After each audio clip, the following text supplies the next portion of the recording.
Salut les artistes, aujourd'hui je vous montre comment j'ai fait ce speed painting. Donc petit rappel, un speed painting ça ne dure pas plus d'une heure. Ici on était sur un exercice sur le forum digitalpainting.school. On avait un thème donné, donc limite de temps de 1 heure, pas de 3D, pas de photos, seulement nos petits brushes. Donc on avait 3 thèmes proposés, le thème baraqué, élémental et déchirement. Moi j'ai décidé de partir sur les 3, un mélange des 3. Donc j'avais en tête de faire un petit golem pour le côté élémental.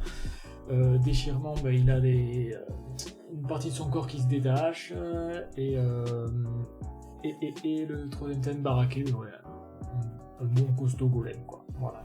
Donc on peut voir que je suis parti d'un croquis parce que j'avais pas prévu d'enregistrer au départ, donc voilà, il manque la création du croquis, mais c'était quelque chose qui était très rapide parce que j'avais quand même une image assez précise en tête de ce que je voulais faire.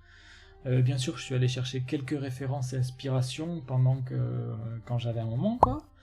Et suite à ces recherches, j'ai eu des inspi, j'ai quand même rapidement eu une image en tête, assez simple en fin de compte. Je voulais quelque chose de simple, et de toute façon c'est un speed painting, donc je savais que j'avais que 1 heure, donc je pouvais pas partir sur quelque chose de trop compliqué. Alors moi je commence souvent au niveau de gris, parce que je suis pas assez à l'aise pour démarrer directement en couleur. C'est quelque chose que je travaille, mais actuellement j'aime bien faire du niveau de gris parce que j'en ai beaucoup pratiqué l'an dernier. Et tous les jours, tous les soirs, après le boulot, je faisais des croquis de paysage, environnement en niveau de gris pour travailler la composition, travailler les valeurs. C'est un exercice qui m'a fait énormément évoluer, déjà sur l'impact visuel de mes croquis, mais en plus en termes de rapidité de travail. Vraiment, ma vitesse d'exécution, elle a changé depuis que j'ai fait ces exos.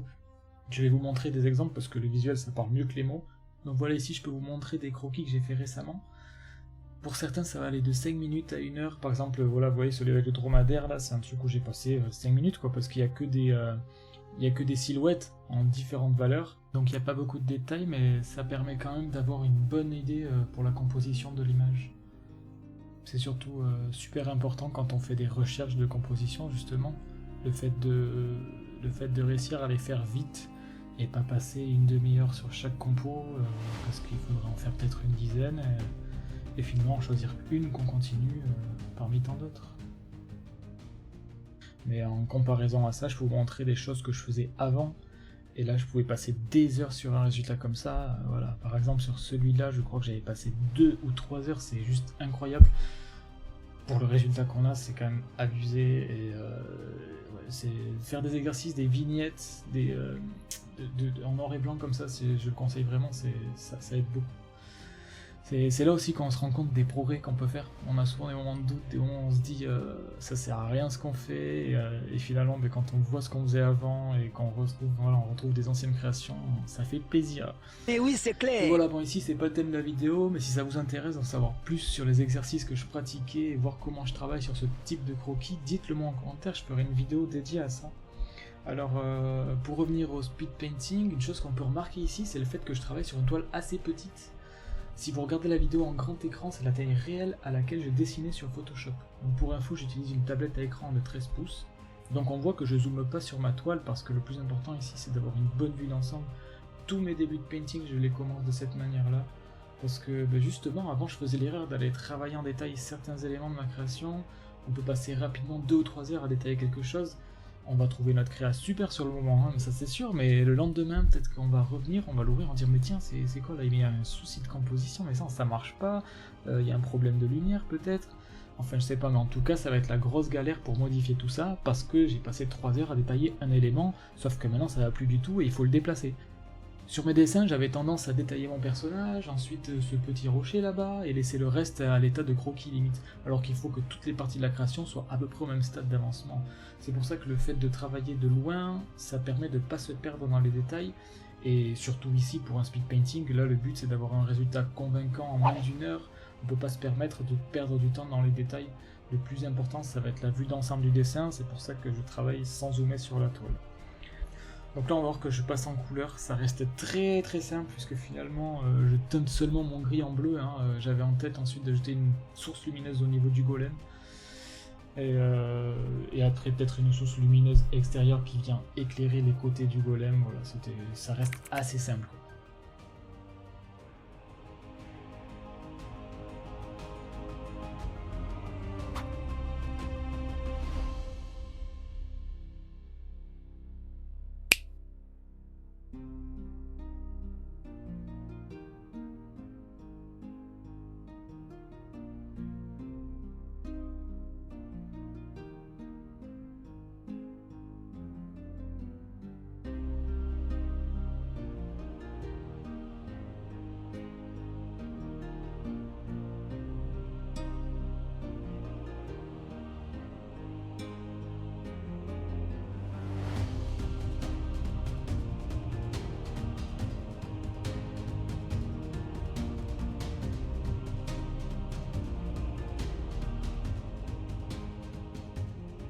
Alors ici, un moment très important, enfin très important, c'est vous qui verrez, hein, mais un outil que j'utilise énormément pour mes croquis, mes miniatures, c'est l'outil densité plus et densité moins.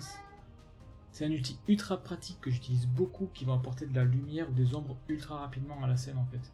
L'inconvénient, c'est que pour s'en servir, on va devoir aplatir nos calques, c'est-à-dire que ça va fonctionner sur le calque actif, mais il n'y aura pas d'impact sur le calque inférieur. Donc voilà, l'utilisation avant et après l'outil, j'ai quand même un effet lumineux assez sympa en quelques secondes. Voilà, donc c'est un outil super pratique quand on doit aller vite, justement pour le speed painting ici, ou alors pour voilà, des croquis en niveau de gris, pour donner des idées de lumière, etc. Faire différentes versions, voilà, ça va assez vite.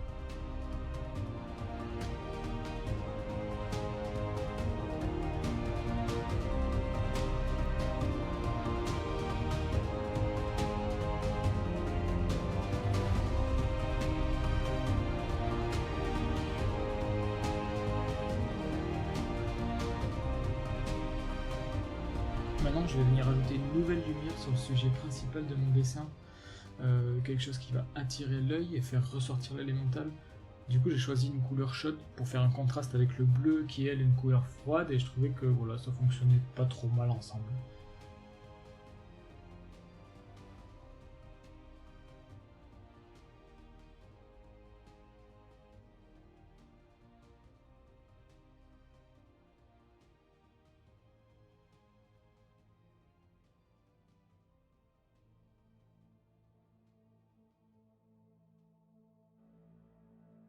Après, un autre truc que j'utilise beaucoup, c'est le flip horizontal. Ça, c'est vraiment un truc que je fais 500 fois par jour. Ça permet d'avoir un regard neuf sur notre création, même si ça vaut pas quelques jours sans regarder ce qu'on a créé, hein.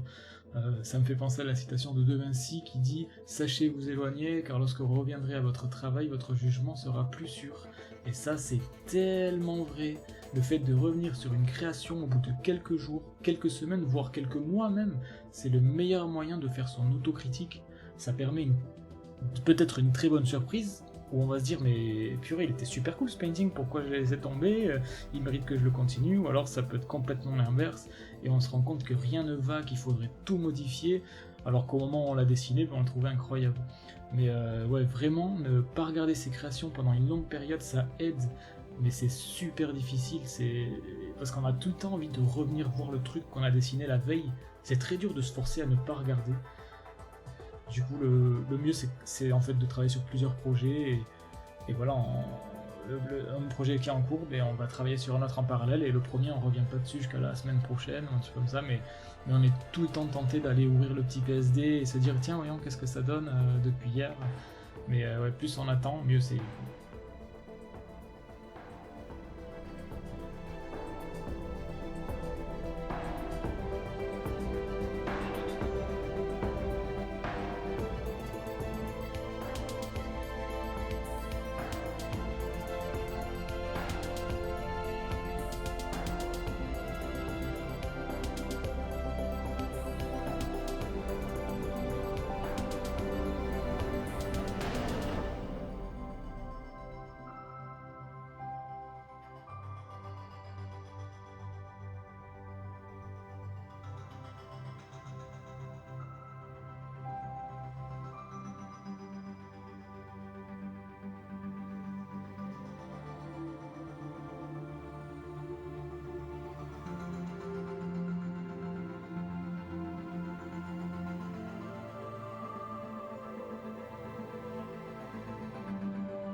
Donc je parlais de ne pas trop travailler le détail, hein, forcément tout à l'heure. Donc c'est vrai qu'après à un moment donné, je vais commencer quand même à rentrer un peu dans les détails au niveau de mon golem, puisque c'est le sujet principal. Si je veux que ce soit là que la personne regarde, c'est bon, de toute façon il prend presque toute la toile, donc voilà.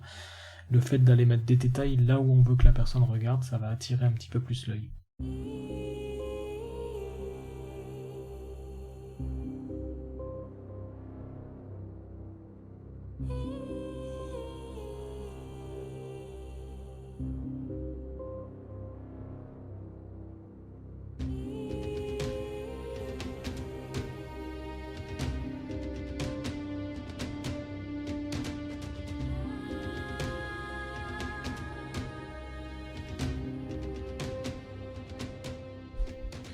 Voilà, là aussi je vais ajouter un peu de verdure sur notre cher bonhomme, pour avoir un peu plus de variation du coup dans mes couleurs, plutôt que d'avoir que la couleur de la pierre, ben voilà, je viens ajouter un peu de verdure. Ça me plaisait bien. Et toujours pareil, on voit que c'est assez grossier en fait, hein. Je viens juste mettre des petites touches. Je vais pas aller m'embêter à zoomer et faire chaque brin d'herbe parce que c'est impossible. En 1 heure, on n'a vraiment pas le temps d'aller détailler. Il faut juste que de loin on reconnaisse que c'est ça, quoi. D'ailleurs, je sais pas si on reconnaît que c'est ça, mais c'était l'idée en tout cas.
Ensuite, on peut voir que pour le perso, j'ai complètement changé le truc. Parce que le perso, c'est pas mon point fort du tout. Et je savais que j'allais pas avoir le temps de détailler, de faire ce que j'avais en tête pour ce perso-là, avec une posture un peu dynamique. Alors je décide de prendre la facilité.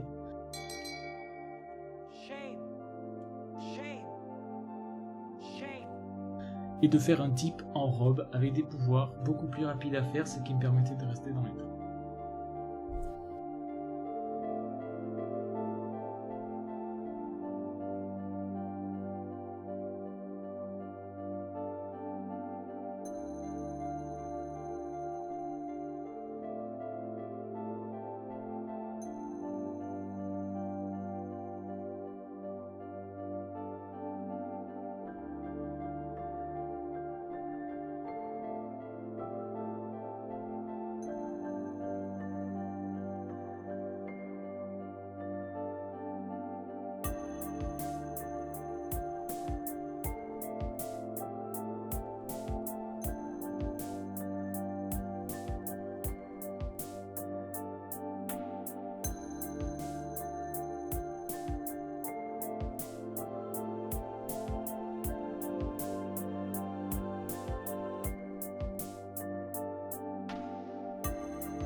Ici, ce que j'ai fait, c'est que j'ai utilisé le raccourci CTRL ALT MAJ E.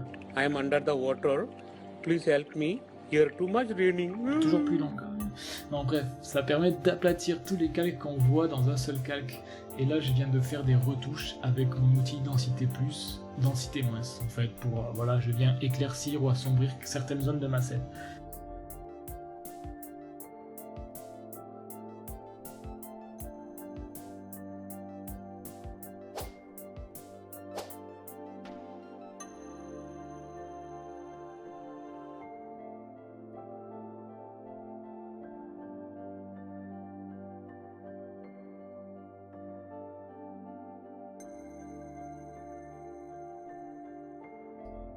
Sur la fin, j'essaie d'ajouter un peu d'atmosphère, mais je voyais le temps défiler, le fait d'arriver dans les dernières minutes, on sait plus trop où mettre les derniers détails, un peu de stress qui monte. Du coup, je suis pas super satisfait sur cette étape d'atmosphère, mais bon, voilà. Après, je fais cette vidéo, le speed painting que je vous présente, il est pas fou du tout. Enfin voilà, j'ai pas un niveau de fou furieux, hein, je me débrouille un petit peu. Je sais que j'ai fait beaucoup de progrès grâce aux exercices dont j'ai parlé, ça c'est clair. C'est quelque chose qui m'a beaucoup aidé. L'année dernière, j'aurais été incapable de faire ça en 1 heure. Mais ouais, bon, quand j'ai posté l'exercice sur le forum, beaucoup m'ont demandé comment j'ai pu faire ça en 1 heure, alors que, enfin voilà, c'est pas si compliqué que ça, hein. Donc je me suis dit que cette vidéo trouverait peut-être son public. Si ça peut en aider certains, ben, tant mieux, c'est le top, c'est le principal.